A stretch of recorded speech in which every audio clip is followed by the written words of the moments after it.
Olá, prosseguindo no estudo do Evangelho segundo o Espiritismo, no capítulo 27, Pedi e obtereis, há o tema da prece pelos mortos e pelos espíritos sofredores. Allan Kardec inicia sua análise com o seguinte parágrafo: os espíritos sofredores reclamam preces e estas lhes são proveitosas.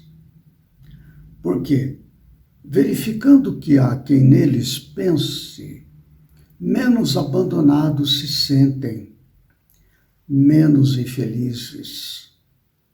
Entretanto, a prece tem sobre eles ação mais direta.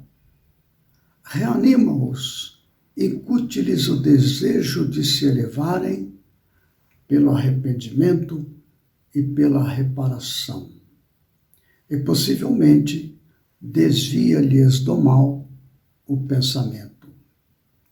É nesse sentido que lhes pode não só aliviar, como abreviar os sofrimentos. Ele argumenta duas questões daqueles que não admitem que seja o caso de orar pelos mortos e pelos espíritos sofredores. Duas situações. Uma delas é a seguinte: pessoas há que não admitem a prece pelos mortos, porque, segundo acreditam, a alma só tem duas alternativas: ser salva ou ser condenada às penas eternas. Resultando, pois, em ambos os casos, inútil a prece. E outra situação em que ele fala sobre a imutabilidade dos decretos divinos, segundo pensam. De fato, os decretos divinos não se modificam, mas antes de se considerar a imutabilidade dos decretos divinos, há a questão de não compreender as leis de Deus. Então, neste caso, o homem, pois, nada tem a pedir a Deus, só lhe cabendo submeter-se e adorá-lo. Então, nós estamos vendo situações de que pessoas consideram que a situação após a morte está determinada pela eternidade, que não muda mais. Mas Allan Kardec, ele analisa esta questão trazendo um resumo das leis de Deus que tratam deste assunto. Ele dá um resumo da lei de Deus sobre a duração das penas. Ele fala 5 frases que resumem as leis de Deus sobre esta questão. Primeira, o homem sofre sempre a consequência de suas faltas. Não há uma só infração à lei de Deus que fique sem a correspondente punição. Segundo, a severidade do castigo é proporcionada à gravidade da falta. Terceiro, indeterminada é a duração do castigo para qualquer falta. Fica subordinada ao arrependimento do culpado e ao seu retorno à senda do bem, pena que dura tanto quanto a obstinação no mal. Seria perpétua se perpétua fosse a obstinação. Dura pouco, se pronto é o arrependimento. Quarta, desde que o culpado clame por misericórdia, Deus o ouve e lhe concede a esperança. Mas não basta simples pesar do mal causado.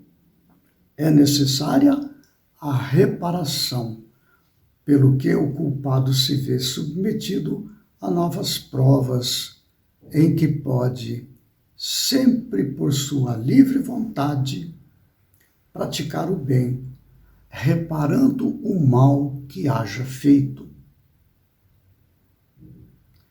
Quinto, o homem é, assim, constantemente o árbitro de sua própria sorte.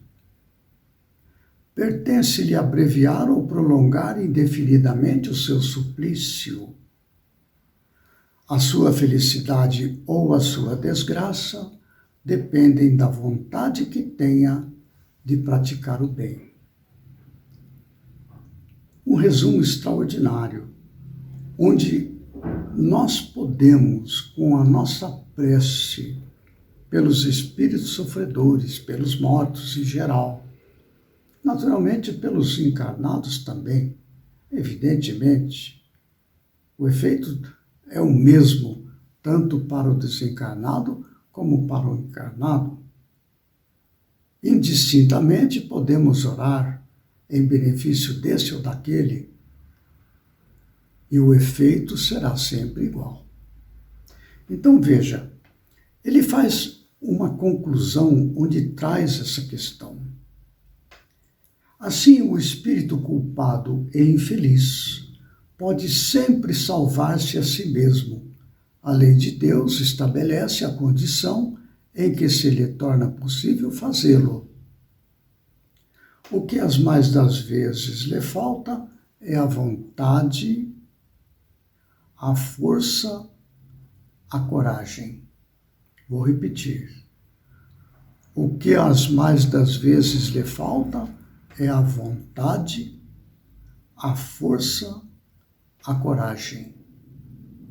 Se, por nossas preces, lhe inspiramos essa vontade, se o amparamos e animamos, se, pelos nossos conselhos, lhe damos as luzes de que carece, em lugar de pedirmos a Deus que derrogue a sua lei, tornamo-nos instrumentos da execução de outra lei, também sua, a de amor e de caridade. Execução em que, desse modo, ele nos permite participar, dando nós mesmos, com isso, uma prova de caridade. Olha que extraordinário. Não só faz bem ao desencarnado, sofredor ou não, o benefício da nossa prece, como nós próprios, evidentemente, nos beneficiamos com isso, porque se constitui num ato de piedade e, portanto, uma ação de caridade, porque estamos auxiliando no processo de recuperação de um espírito sofredor que sofre por culpa de atos praticados segundo a lei de Deus. Da culpa nasce o remorso, que é a vergonha de ter feito o erro. E do remorso, com a nossa oração, podemos participar do processo em que o leve ao arrependimento, que é a modificação da sua disposição íntima, a vontade de transformar-se.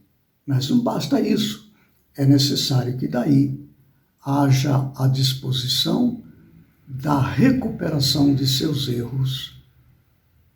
Então veja, é todo um processo em que uma entidade sofredora está mergulhado, como que bloqueado em si mesmo, na sua culpa, na sua autoacusação, na vergonha, em que a nossa prece lhes alivia, dando-lhes condição de reformularem o seu íntimo. E a nós nos beneficiamos com o participar desse processo divino de recuperação de um Filho de Deus que está em fase de sofrimento, nos beneficiando, engrandecendo-nos o ser com a caridade. Olha que extraordinário, né?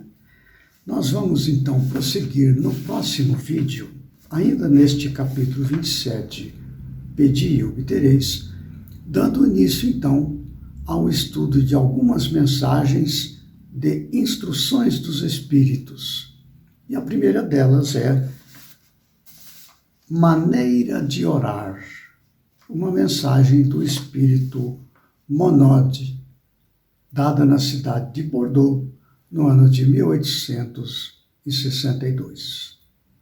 Até lá, então, que Jesus nos ampare e fortaleça.